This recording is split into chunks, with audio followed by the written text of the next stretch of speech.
All right, this is number 51, and it says, given the following reduction half reactions, write the balanced equation for the oxidation of Fe plus 2.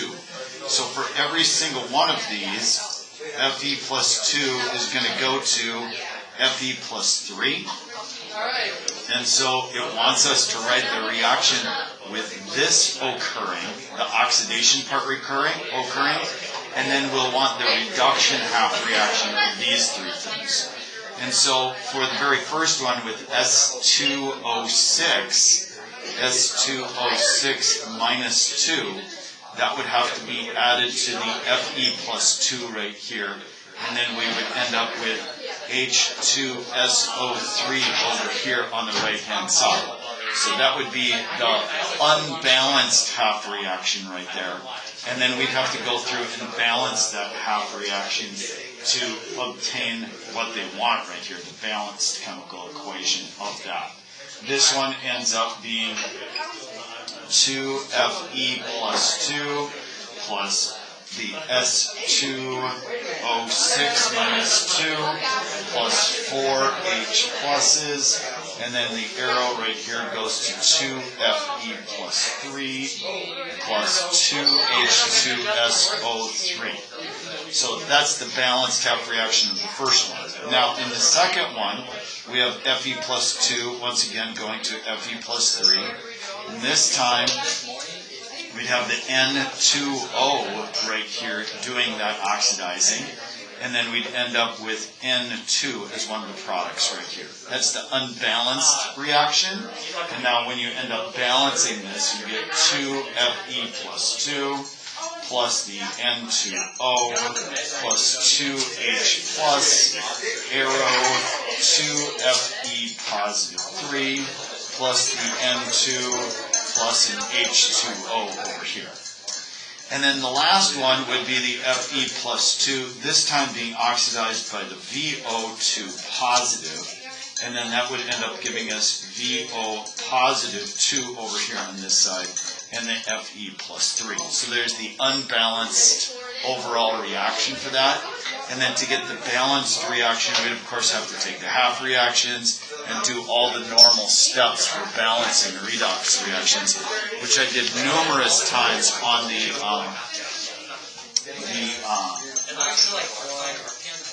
8 videos that I did for the electrochemistry practice test following these steps right here.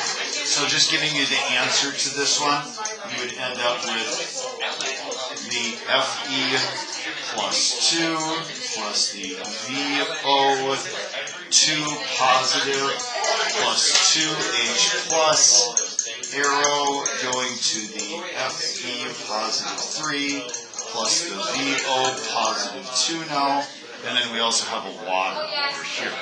So those are the reactions that they wanted you to write, so you get good practice at writing redox reactions from these half reactions. And then in letter B, it says calculate G, and in C it has you find K. So delta G, remember, is equal to negative NFE, and once again, you don't have to memorize that reaction or that equation because it's back on your red cat sheet right here. Delta G is equal to negative NFE, and here's where F is right here, and then E, of course, is the standard reduction potential difference. And then for K, G, remember, is equal to negative RT natural log of K, and so you can solve for K once you know G. And these are assumed to be at standard conditions, so we put a little circle right here. So I'll go through and I'll calculate a couple of them for each one in letter B and in letter C. So first of all, for the first reaction, delta G is equal to negative, and in here we have 2 moles of electrons being transferred in this reaction right here. And then we multiply that by 96,500, and that's coulombs per mole of electrons. That's the Faraday. And then the E would be whatever the voltage was for this one. And for this one, we would do the reduction minus the oxidation, because the reduction, remember, is the cathode, the oxidation is the anode. So the reduced species would be the S2O6, and so that would be positive 0.6, minus the iron being oxidized, because that's my anode. And remember, it's the backwards of this reaction. But we keep this value the same, and so that would be 0.77. And so we'd end up with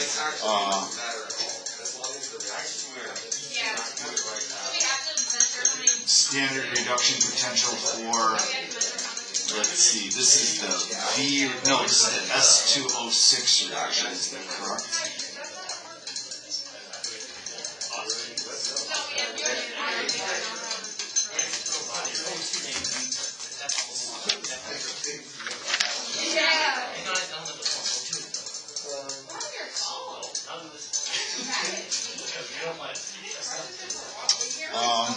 Let's see, this one right here is written as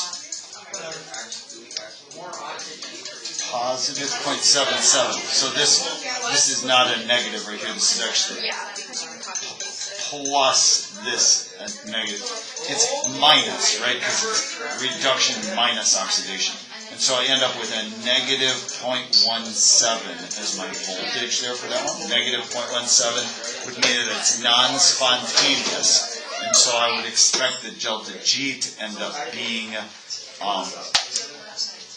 a very large positive value, meaning that it's non-spontaneous as well. And a volt, remember, is a joule per coulomb, so I can put joule per coulomb in there, and my coulombs cancel with each other, my moles cancel with each other, multiply those guys together, and I end up with a G equal to, I believe it's 3.3 times 10 to the 4th joules. 3.3 times 10 to the 4th joule, which is a large positive number, which means it's non-spontaneous. Now, if we take this number and put it in here, I'll have my 3.3 times 10 to the 4th joules is equal to negative R, so 8.31 joules per mole times Kelvin, times T, 298 Kelvin, because we're at standard conditions, ln of K, and now I need to solve for K. And so when I bring these to the other side and then take them to the e to the x key to get the, to undo the natural logarithm, I guess is the way to say, I end up with, let's see, let me make sure that I've got this right, 2 times 10 rounded now is about 1.78 times 10 to the negative 6th for K, which is a number much smaller than 1, which of course means that it lies, the equilibrium would lie far to the left, and there'd be very many reactants and not many products at all. Alright, you can find the answers with the math to the other two posted online as well, but that's one example of how to do the math and follow through with each one.